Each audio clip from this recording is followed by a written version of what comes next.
கர்த்தருக்குள் பிரியமானவர்களே, ஏப்ரல் 22 இன்றைய பணித்துளிகளின் தலைப்பானது நாம் என்ன செய்திருக்கிறோம். வசனம் அப்போஸ்தலர் 6வது அதிகாரம் 7வது வசனம். தேவ வசனம் விருத்தியடைந்தது, சீஷருடைய தொகை எருசலேமில் மிகவும் பெருகிற்று. ஆசாரியர்களில் அநேகரும் விசுவாசத்துக்கு கீழ்ப்படிந்தார்கள். அமெரிக்காவை சேர்ந்த கப்பல் தொழிலாளியான ஜோசப் ஃபேட்ஸ் என்பவர் மறுமலர்ச்சியின் எழுச்சியாளராக தேவனுக்கென்று ஊழியம் செய்தார்.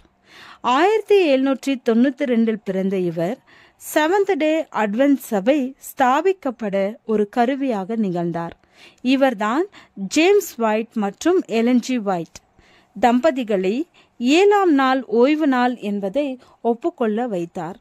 சிறு வயதில் கப்பலில் வேலை செய்ய ஆர்வம் கொண்ட இவர் தன்னுடைய 15ஆம் வயதில் கப்பல் ஒன்றில் பணியாளனாக சேர்ந்தார். கப்பல் சேதம் காரணமாக அவர் சிறைப்பிடிக்கப்பட்டு பிற்பாடு பிரிட்டிஷ் கப்பற்படையில் கட்டாய பணியாற்ற நிர்பந்திக்கப்பட்டு இங்கிலாந்தில் 2.5 வருடங்களாக போர்க்கைதியாக பிடித்து வைக்கப்பட்டு 1815ஆம் வருடம் விடுவிக்கப்பட்டார். தன்னுடைய சொந்த கப்பலுக்கு மாலுமியாக இருந்த அவர் 1821 புகைப்பிடிக்கும் பழக்கத்தையும் புகையிலை உபயோகிப்பதையும் கைவிட்டார். 1843ஆம் வருடம் சைவமாக மாறினார். 1827 கப்பல் வேலையிலிருந்து ஓய்வு பெற்று $11,000 ஓய்வு தொகையாக பெற்றார். தன்னுடைய 35ஆம் வயதில் அநேக சீர்திருத்தங்களுக்குள்ளானார்.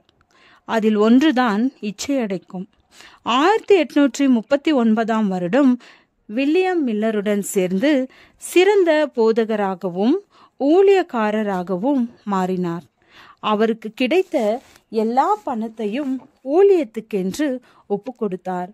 1844ஆம் வருடத்தின் பெரும் ஏமாற்ற நாளை சந்தித்தவர்களில் இவரும் ஒருவர். ஓய்வு நாள் சத்தியத்தை மிகவும் தீவிரமாக பிரசங்கிக்க ஆரம்பித்தார். 1846 ஃபேட்ஸ் அவர்கள் ஓய்வு நாள் சத்தியத்தை பற்றி கைப்பிரதி ஒன்றை வெளியிட்டார். ஓய்வு நாள் வெள்ளி சூரிய அஸ்தமனத்தில் ஆரம்பித்து சனிக்கிழமை சூரிய அஸ்தமனத்தில் முடிகிறது என்கின்ற சத்தியத்தை இவர்தான் முதலில் முன்வைத்தார். இவருடைய வேதாகம ஆராய்ச்சி சரியானது தான் என்று எலன்ஜி ஒயிட் அம்மையார் தனக்கு கிடைத்த தரிசன வெளிப்பாட்டின் மூலம் அங்கீகரித்தார். தன்னுடைய 80வது வயதில் 1872 அவர் மரித்தார். நாம் சபைக்கென்று என்ன செய்திருக்கிறோம் என்பதை எண்ணி பார்க்க வேண்டும். தேவனுக்கு சாட்சிகளாக இருக்க நமது பொருள், நேரம், டேலண்ட் இவற்றையெல்லாம் நாம் எப்படி பயன்படுத்தியிருக்கிறோம் என்பதையும் நிதானித்து பார்க்க வேண்டும். சபையின் விருத்திக்கென்று நமது பங்கு என்ன என்பதையும் ஒரு கணம் நினைத்து பார்க்க வேண்டும். தேவன் நமக்கு அளித்திருக்கும் ஈவுகளை எப்படி அவருக்கென்று செலவழிக்கிறோம் என்பதையும் சற்றே நிதானித்து பார்க்க வேண்டும்.